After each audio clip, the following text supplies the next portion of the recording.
조선일보요. 김건희 씨는 사과가 아니라 수사가 맞다. 이드구 언소주 정책위원. 조선일보 최혜승 기자가 비대위서 결정하면 사과 김건희 문자 5건 원문본이라는 제목으로 기사를 내보냈다. TV조선이 보도했다는 문자 원문이라면서도 오탈자를 손봤다고 한다. 원문은 아니지만 내용 자체를 훼손하지는 않았으리라고 믿고 싶다. 이 문자를 읽어보니 사과라는 말이 7번, 죄송이라는 말은 5번씩 쓰고 이해 양해 등의 단어를 써가며 진심을 전하려고 애를 쓰고 있는 듯하다. 최 기자가 내용 전달에 그치고 있기에 몇 가지 흥미로운 점을 지적하려 한다. 1월 15일 문자에서는 대통령과 재특검 문제로 불편하셨던 것 같은데 제가 대신 사과드릴게요라고 말한다. 누구를 대신하는지는 문맥을 보면 다 알 듯하다. 사적인 문자이기에 가능한 일이긴 하지만 평소에 김건희 씨와 윤 대통령의 위상이 엿보이는 대목이다. 제가 부족하고 끝없이 모자라다는 기시감이 드는 표현이다.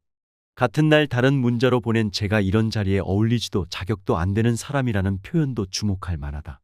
이런 자리가 무엇을 말하는지가 참으로 궁금한 대목이다. 김건희 씨가 생각하는 대통령의 부인이라는 자리에 어울리며 자격이 되는 사람은 어떤 사람일까? 1월 15일에 보낸 2차례 문자에도 대답이 없자 19일에는 비교적 장문의 문자를 보낸다. 이 문자에서만 사과라는 표현이 6차례나 등장한다. 그리고 자신의 잘못된 행동에 대한 사과를 철저하게 정치적으로 생각하고 있음을 스스럼없이 보여주고 있다. 진정성 논란의 책임론까지 불붙듯 이슈가 커질 가능성 때문에 쉽게 결정을 못하는 것뿐입니다. 그럼에도 비대위 차원에서 사과하는 것이 맞다고 결정 내려주시면 그 뜻에 따르겠습니다. 당연히 진정성에 대한 논란이 있을 수밖에 없다. 그런데 책임론까지 불붙듯이란 말은 무슨 뜻인지 도무지 알 수 없다. 모든 것에 대해 책임이 저에게 있다고 충분히 죄스럽게 여기고 있습니다라는 표현도 흥미롭다. 특히 충분히 죄스럽게 여기고 있다는 말은 과연 어떻게 해석해야 할까?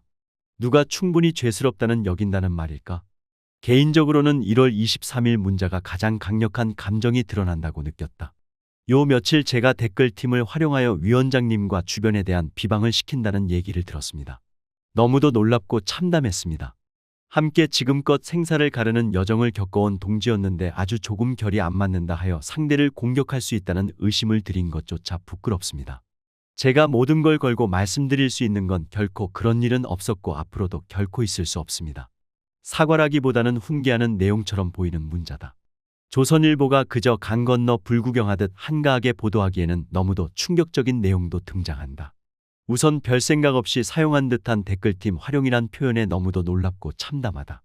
대통령 아내가 정치적인 영향력을 위해 댓글팀을 활용한다는 고백은 아닌지 싶어 안 들은 걸로 하고 싶다. 한 걸음 더 나아가 지금껏 생사를 가르는 여정을 겪어온 동지였다고 주장한다.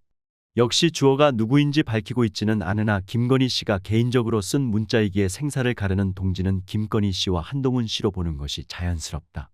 검찰 상사의 아내일 뿐인 김건희 씨와 한동훈 씨가 무슨 일로 생사를 가르는 동지가 되었는지, 언제 무슨 일로 끈끈하게 연결되었는지 궁금할 따름이다. 전에도 이들 사이에 수백 통의 문자가 오갔다는 보도가 있었지만 한동훈 씨가 휴대전화 비밀번호를 풀지 않아 그렇게도 유능한 검찰이 무력하게 멈춰선 사건이 새삼 떠오른다. 조금 결이 안 맞는다고 하여 상대를 공격할 수 있다는 의심을 드린 것조차 부끄럽습니다라며 정치 최일선에서 활동하는 대인배 기질을 보여준다. 하지만 꼼꼼하게 챙기는 내용도 있다. 김경률 회계사님의 극단적인 워딩에 너무도 가슴이 아팠지만 위원장님의 다양한 의견이란 말씀에 이해하기로 했습니다. 이해하기로 했다는 말에 다시 한번 김 여사의 넓은 품을 느끼게 된다. 극단적인 워딩은 아마도 마리 앙투아네트에 비유한 것이었을 것이다. 당시 조선일보는 서둘러 마리 앙투아네트가 오해받고 있다는 칼럼을 내보내기도 했다. 프랑스의 앙투아네트가 한국에서 복권이 되는 상황이 연출된 것은 김건희 씨의 심기를 편안하게 해주고 하는 조선일보의 배려였을까? 1월 23일은 충남 서천시장 화재 피해 현장에서 한동훈 당시 비대위원장이 90도 인사로 사과를 한 날이다. 김건희 씨가 그토록 절절하게 원하던 자신의 사과는 이루어지지 않았지만 이재민에 대한 위로보다 한동훈 씨가 윤 대통령에게 깊숙이 절하던 모습이 생생하다. 그래서 그런지 마지막 문자에서는 사과에 대한 얘기는 나오지 않고 두 사람이 식사라도 하면서 오해를 풀라는 말로 마무리가 된다.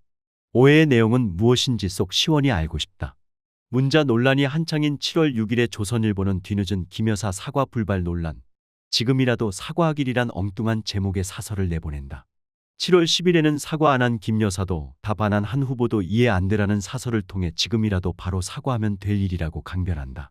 다만 김 여사에 대한 광범위한 비호감, 정부 여당 전체가 김 여사 문제로 발목이 잡혀 있는데라는 표현만은 객관적 판단인 듯하여 눈길이 간다.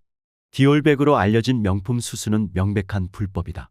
조선일보의 일관된 사과 주장은 그래서 해괴하다. 관련자가 이미 법원에서 유죄 판결을 받은 주가 조작 등 김건희 씨와 관련된 사건에 대하여도 수사 대신 사과를 주장하는 것은 그 자체로 법치를 흔드는 일이다. 조선일보가 민주당의 검사 탄핵 등에 대하여 합법 타령을 하는 것과는 너무나 대조된다. 사과하라는 주장을 멈추고 당당하게 검찰 수사를 받으라고 요구해야 한다.